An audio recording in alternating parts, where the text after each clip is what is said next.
नमस्कार और आप देख रहे हैं कांडी बनारसी में आपका स्वागत है। सरकार लगातार ये कह रही है कि हम विश्व गुरु बनने के लिए लगातार आगे बढ़ रहे हैं और हमारे साथ हैं सांसद प्रत्याशी संजय तिवारी।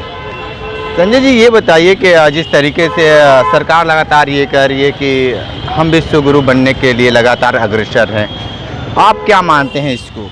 देखिए, बनारस शहर का ये पक्का मोहाल कहलाता है।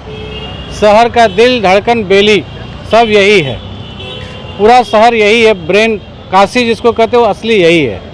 इस शहर को विश्व गुरु बनाने वाला ये कॉलेज है। दिखाइए इस कॉलेज को, हरिश्चंद्र कॉलेज, बालिका विद्यालय, स्नातकोत्तर विद्यालय।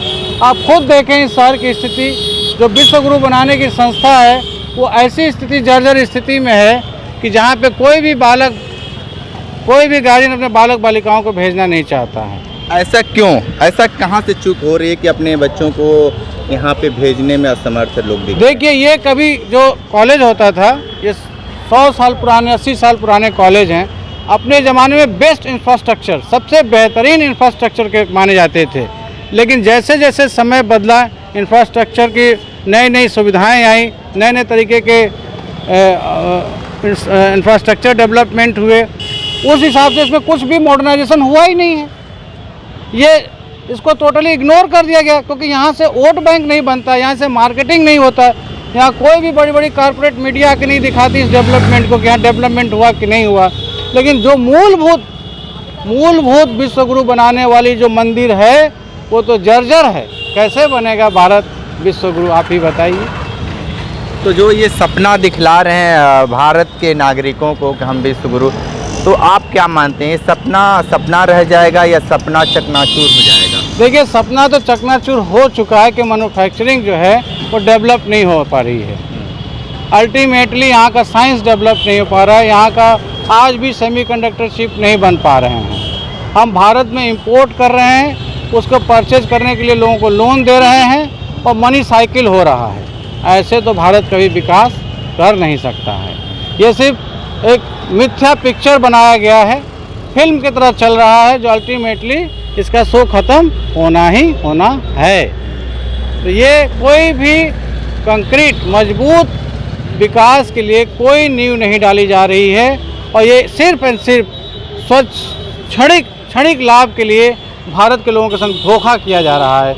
हमारी आग्रह है कि लोगों का आँख जागें, भारत के लोग जागें और वो लोग इन पूछें, हर से पूछें और दिखाएं। ये देखो हमारा जर्जर होता हुआ कॉलेज जो राजा हरिश्चंद्र के नाम है, जिस भगवान राम की मंदिर के लिए हजारों लाखों करोड़ रुपए खर्चे हो रहे हैं, उन्हीं के पूर्वजों के नाम पे बनाया गया ये एक मंदिर है, विद्यालय मंदिर है। और इसका ये जर्जर अवस्था है, जहाँ बालिकाएं पढ़ने आती थी, पढ़ती हैं। कोई भी अच्छा घर का लड़का, कोई भी बच्चा यहाँ आना नहीं चाहता पढ़ने के लिए आज के डेट में।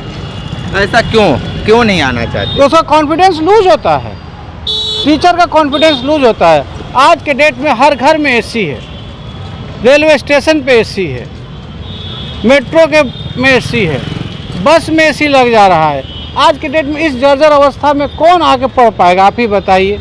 जो घर का एटमॉस्फेयर है उससे अच्छा विद्यालय का एटमॉस्फेयर होना चाहिए, तब बच्चा आता है विद्यालय में। ठीक है, तो आप सांसद प्रत्याशी संजय तिवारी को सुन रहे थे। इन्होंने बहुत बड़ा प्रश्न खड़ा कर दिया है कि विश्व गुरु कैसे बन पाएगा। जो शिक्षा का मंदिर है उसका इंफ्रास्ट्रक्चर आज भी जर्जर है। शिक्षा की बातें हो रही है, क्या कुछ कहेंगे आप? देखिए, ये है 1912 की बनी हुई, मतलब 112 साल पुराना डिग्री इंटर कॉलेज है। ये शहर के ठीक बीचों बीच बना हुआ है। इसका नाम है डीएवी इंटर कॉलेज। इसके बगल में इधर दिखाइएगा ज़रा, ये है डीएवी डिग्री कॉलेज। ये ऐसा जगह पे है जहाँ पे कोई इंफ्रास्ट्रक्चर की और जगह बची ही नहीं यहाँ पे। अब यहाँ के लोगों को पढ़ाने के लिए यही संसाधन थे। ये अपने ज़माने में जब बना था तो बड़ी खूबसूरत बिल्डिंग बनाई गई थी, दिखाइए उस ज़माने में। लेकिन इस बिल्डिंग के और इसके संबंध में जो नया मॉडर्न इंफ्रास्ट्रक्चर है उस पर कोई काम नहीं हुआ। ये देखिए इसके फील्डों के क्या हालात हैं। देखिए यहाँ पे लोग पशुपालन से कर रहे हैं, दीवारों के क्या हालात है, बच्चे निराश खड़े हुए हैं, गंदगी मारा हुआ है, फील्ड की क्या हालात है। इधर जो है कॉलेज की ज़मीन पे कब्जा होते जा रहा है। लोगों का शिकायत है कि लोग प्राइवेट बिल्डर और लोग कॉलेज की ज़मीन पे कब्जा किए जा रहे हैं। बच्चों के यहाँ अभाव है, बच्चे हैं ही नहीं है। देखिए कॉलेज खाली पड़ा हुआ है। टीचरों में मोटिवेशंस का अभाव है क्योंकि इंफ्रास्ट्रक्चर पुअर हो चुके हैं और लड़के नहीं आ रहे हैं, अच्छे अच्छे लड़के नहीं आ रहे हैं। मेरिटोरियस लड़के जो है एक्सट्रैक्ट होकर प्राइवेट स्कूल में यहाँ से 70 किलोमीटर दूर जाते हैं और 70 किलोमीटर दूर से आते हैं क्योंकि बीच में कहीं शहर में इंफ्रास्ट्रक्चर नहीं है, पुराना शहर है। तो इस इतनी महत्वपूर्ण चीज़ जो नींव है, जो इस काशी का नींव, शिक्षा का नींव जो उसका मंदिर है, उसके ऊपर कोई ध्यान नहीं है, कोई मीडिया नहीं बताता। और बिना इसके डेवलपमेंट के कैसे काशी का डेवलपमेंट हो सकता है। लगातार ये आप आरोप लगा रहे हैं इंटर कॉलेज और महाविद्यालयों पे, क्या दिख रहा है? देखिए हम अभी आपको ये तीसरा कॉलेज दिखा रहे हैं। ये तीनों कॉलेज एकर्स में हैं और ये अपने ज़माने के वो कॉलेज हैं जहाँ लड़का आने के बाद लगता था कि वो सीधे से सीधे अब वो इंग्लैंड के राजकुमार जहाँ पढ़ते हैं वहाँ के बराबरी के स्कूल में पढ़ रहा है। और आज 200 साल से ये कॉलेज जर्जर हुए जा रहे हैं। 40 साल से भाजपा के सांसद हैं, 10 साल से नरेंद्र मोदी जी प्राइम मिनिस्टर हैं और ये पक्के महल दारा नगर जो भारत के बनारस का दिल है उसके बीच में ये कॉलेज है। देखिए एक लड़के पढ़ने वाले ने, पर लड़कों की स्थिति क्या है, कॉलेज की दुर्दशा देख लीजिए क्या है, इंफ्रास्ट्रक्चर दिखाइए क्या है। कॉलेज के नाम के आगे बैनर लगाया गया ताकि कोई देख न सके इसकी दुर्दशा, समझ रहे हैं कि नहीं। तो ये हालात हैं। लड़कों की स्थिति देखिए, उनके पास इंफ्रास्ट्रक्चर नहीं है, किताबें नहीं हैं, बहुत कम लड़के हैं, इधर देखकर, ठीक है ना। इसके बाद कोई मोटिवेशन टीचरों का ख़त्म हो गया है। ऐसा क्यों लगता है कि आपको मोटिवेशन? तो इंफ्रास्ट्रक्चर पुअर है, इग्नोरेंस है। इग्नोरेंस एक ऐसी चीज़ है, आइसोलेशन एक ऐसी चीज़ है कि किसी भी इंसान को उसका मोटिवेशन ख़त्म कर देता है। सरकार इतना ज़्यादा इग्नोर कर रही है इन महामंदिरों को, इन विद्यालयों को, जिससे काशी विश्वनाथ लड़के पढ़ के आगे बढ़ के वहाँ दर्शन करते थे और सजते थे, प्राउड करते थे अपने विश्वनाथ पे, अपने विद्यालय पे। वो दोनों एक बाजार के लिए प्रयोग किया गया और एक जो है बेचारा निर्धन पड़ा हुआ है, किसी को ध्यान नहीं है उसके ऊपर। उसके दीवारें टूट रही हैं, कब गिर जाए पता नहीं। इंक्रोचमेंट बढ़ता जा रहा है, बच्चे आके यहाँ डिप्रेस हो जाते हैं क्योंकि एक तरफ प्राइवेट सेक्टर्स के लोग इतने अच्छे इंफ्रास्ट्रक्चर दिखा रहे हैं, इतने अच्छे वो उसमें ग्लासेस और डेकोरेशन करके पढ़ा रहे हैं बच्चों को। एक तरफ इन बच्चों को दिखता है कि हमारा कॉलेज का इतना गिरा हुआ स्थिति है, इतना कमज़ोर इंफ्रास्ट्रक्चर है, उनका मोटिवेशन ख़त्म हो जाता है, जिसकी वजह से उनकी पढ़ाइयाँ कमज़ोर होती जा रही हैं और वो धीरे धीरे गरीबी में चले जा रहे हैं। उनकी शिक्षा पिछड़ती जा रही है और गरीबी के दलदल में धंसते जा रहे हैं। तो जिस तरीके से आप आरोप लगाए जा रहे हैं कि सरकारी स्कूल का हालत क्या है, वो हालत कैसे सुधरेंगे? देखिए आज मैं आपके सामने खड़ा हूँ, ये है क्वींस कॉलेज, ये ब्रिटिश प्रिंस स्कूल जहाँ ब्रिटिश के राजा महाराजा के बच्चे पढ़ते थे, वहाँ वैसा ही ये हमारे भारत के सबसे एलीट, मेरिटोरियस, एलीट मतलब रिच नहीं, नॉलेज में एलीट, मेरिटोरियस लड़के यहाँ पढ़ा करते थे। इसको कहते थे राजकीय, अभी नाम है राजकीय क्वींस इंटर कॉलेज। इसकी स्थिति देखिए, ये वो कॉलेज है जिसमें पढ़ना अपने आप में ऐसा महसूस करना है जैसे कि वो स्वर्ग में पढ़ रहे हों। उनकी विद्या ऐसी होगी कि वो अर्जुन बनेंगे, वो कृष्ण बनेंगे, वैसे ज्ञान प्राप्त करेंगे, वो वशिष्ठ मुनि बनेंगे, राजा राम जैसा ज्ञान प्राप्त करेंगे, विश्वामित्र की जैसे स्कूलिंग थी वैसी स्कूलिंग थी ये, और आज जर्जर हो गई है इस पूरे इलाके में। अभी मैंने आपको पक्का माहौल दिखाया था, ये आपका इलाका है, यहाँ संपूर्ण यूनिवर्सिटी है, ये हमारा कैंटोनमेंट की तरफ बढ़ता हुआ लौराबीर का इलाका है। यहाँ पे कहीं जगह नहीं है बनाने के लिए, कोई लैंड अवेलेबल नहीं है। ये स्कूल को ही डेवलप करके यहाँ के लोगों को अच्छी शिक्षा प्रोवाइड की जा सकती है, लेकिन सरकार ने और बीजेपी की जब से शासन आई है और भी सरकारों की शासन आई है, उन लोगों ने इसको इग्नोर कर दिया।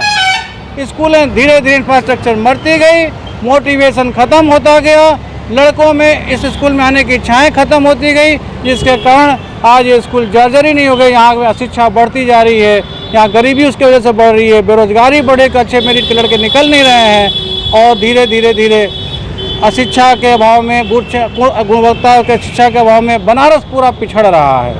आप कैसे आरोप लगा पा रहे हैं कि बनारस शिक्षा के लिए पिछड़ रहा है? ये तो सर्व शिक्षा की राजधानी मानी जाती है। ये सर्व शिक्षा की वो राजधानी थी जहाँ स्वयं शंकराचार्य, महावीर, जैन और गौतम बुद्ध जैसे महारथी, तुलसीदास जैसे महारथी यहाँ आए और पढ़े और यहाँ के लोगों से सीखे।